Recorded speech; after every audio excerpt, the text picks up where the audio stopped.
नमस्कार। आज के इस दिलचस्प विश्लेषण में बहुत बहुत स्वागत है। आज हम एक ऐसे विषय पर बात करने वाले हैं जिसकी जानकारी भले ही बहुत सीमित है, लेकिन इसमें छुपी कहानी सच में लाजवाब है। हम बात कर रहे हैं एक एनिमेटेड शॉर्ट की। बस चंद शब्द और एक पूरी की पूरी दुनिया खड़ी हो जाती है। तो चलिए बिना किसी देरी के इस रचनात्मक दुनिया के पन्ने पलटते हैं और डिकोड करते हैं कि कैसे महज कुछ बुनियादी जानकारियों के दम पर एक इतना मजबूत और मजेदार दृश्य तैयार किया जा सकता है। काहिरा 1920। जरा इन शब्दों की गहराई को महसूस कीजिए। ये महज एक जगह या समय का नाम नहीं है, बल्कि ये पूरी कहानी की जान है। ये वो नींव है जिस पर आज का हमारा ये विश्लेषण टिका है। ये शब्द हमें तुरंत एक ऐसे दौर में खींच ले जाते हैं जो रहस्यों से भरा था, रोमांच से लबरेज था। 1920 के दशक के काहिरा की वो हलचल, वो रेगिस्तान की हवा, यहीं से तो इस पूरी रचनात्मक कहानी का आधार तैयार होता है। और स्रोत से हमें जो बिल्कुल सटीक और संक्षिप्त जानकारी मिली है वो यही है, बिल्कुल पारदर्शी और एकदम सीधी बात। मिस्र के पिरामिड, काहिरा 1920, बस इतना ही, कोई लंबी चौड़ी भूमिका नहीं। लेकिन कमाल की बात यह है कि रचनात्मक दुनिया में ये चंद शब्द भी एक विशाल कैनवास का काम करते हैं। ये स्पष्टता ही इस रचना की असली ताकत है। ये साबित करता है कि अपनी बात को दमदार तरीके से कहने के लिए हमेशा पन्नों के पन्ने भरने की जरूरत नहीं होती।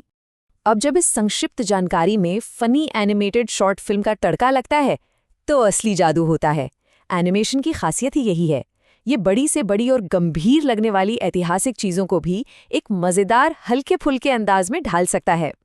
मिस्र के प्राचीन पिरामिडों जैसी रहस्यमयी और गंभीर जगह को जब एनिमेशन और कॉमेडी के चश्मे से देखा जाता है तो एक बिल्कुल ही नया नजरिया सामने आता है। ये माध्यम मानो सूखे हुए इतिहास में अचानक से जान फूंक देता है। अच्छा चलिए, अब इन तथ्यों को एक साथ रखकर देखते हैं। ये वो बुनियादी बातें हैं जो स्रोत सामग्री ने हमें दी हैं। शीर्षक एकदम साफ है, द इजिप्शियन पिरामिड्स पर आधारित एक फनी एनिमेटेड शॉर्ट फिल्म। इसे लेज पिरामिड्स देजीट नाम के चैनल पर प्रस्तुत किया गया है और इसकी पृष्ठभूमि 1920s के काहिरा में सेट है। दिखने में ये बस कुछ साधारण से बुलेट पॉइंट्स लग सकते हैं, लेकिन असल में यही वो मजबूत ढांचा है जिस पर इस पूरी फिल्म का हास्य और कहानी टिकी हुई है।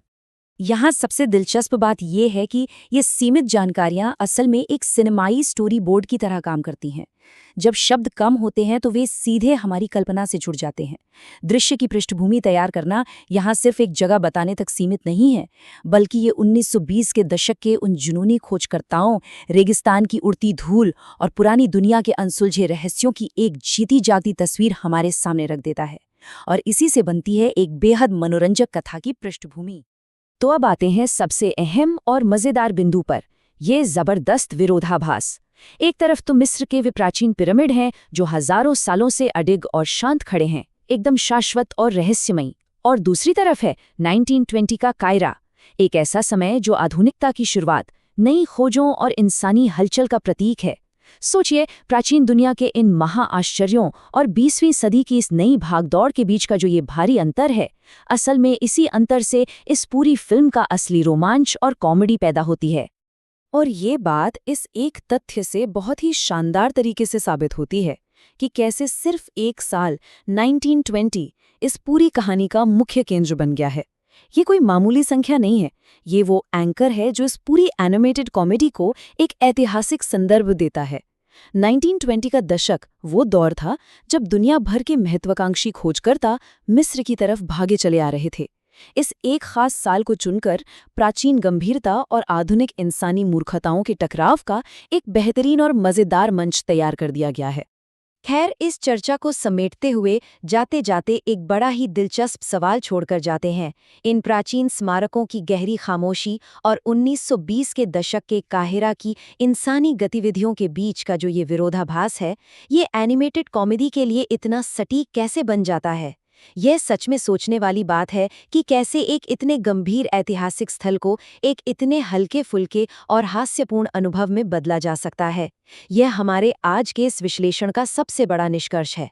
और यकीनन यह इस अनोखी रचना को देखने और यह समझने की गहरी जिज्ञासा जगाता है कि एनिमेशन कैसे इतिहास को भी एक मज़ेदार कॉमेडी में तब्दील कर सकता है।